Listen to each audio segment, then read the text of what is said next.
దళితులు బలహీన వర్గాలు అక్కడి మహిళలు యువకులు కూడా వాళ్ళు ప్రత్యేక రాష్ట్రాన్ని కోరుకుంటున్నారు, వాళ్ళ సొంత రాజధానిని కూడా కోరుకుంటున్నారు. కాబట్టి అది బయటకు రానివ్వకుండా పెట్టుబడిదారులు ఎవరైతే హైదరాబాద్లో సంపాదించి హైదరాబాద్లో భూములు సంపాదించి హైదరాబాద్లో ప్రాపర్టీస్ సంపాదించుకొని ఎవరైతే ఉన్నారో వాళ్ళు మాత్రమే ఈ సమైక్య ఉద్యమాన్ని లేపినారు.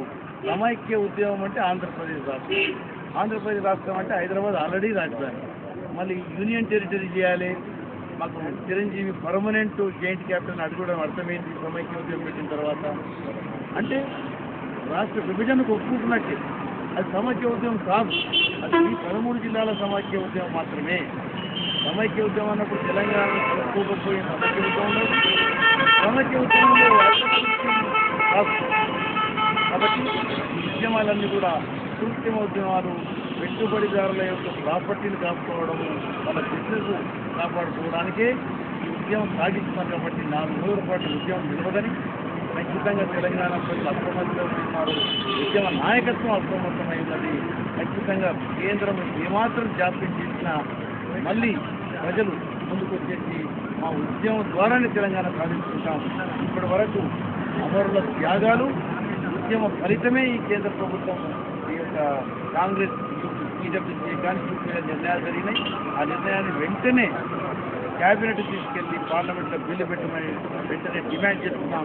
దీనికి ఎలాంటి బార్గెనింగ్ కానీ ఏమన్నా ఫిట్టింగ్ మాత్రం తెలంగాణ ప్రజలు ఒప్పుకోరని తెలంగాణ ప్రజాఫ్రంట్ అన్ని సంఘాలతో కలుపుకొని ఈ ఉద్యమాన్ని ముందుకు తీసుకెళ్లడానికి ప్రణాళికమై ఉన్నామని చెప్తూ ఇవాళ కాళోజీ గారి జయంతి సందర్భంగా నేను ఇక్కడికి రావడానికి మాకు అవకాశం దొరికింది.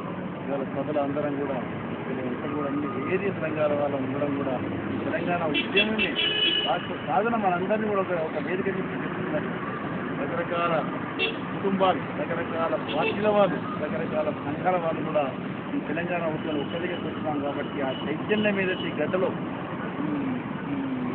5 దశాబ్దాల నుంచి ఉంటుందో ఆ చైతన్యం శతాబ్దం పాటు కూడా ప్రాంతంలో చైతన్యం ఉంటుందని, ప్రజలకు హక్కులు దొరుకుతాయని, సామాజిక వర్గాలకి నాయకత్వం లభిస్తుందని, బలహీన బడుగు వర్గాలు దళితులు కూడా వాళ్ళు రాజ్యాధికారంలో రావాలని కూడా కోరుకుంటున్నాను.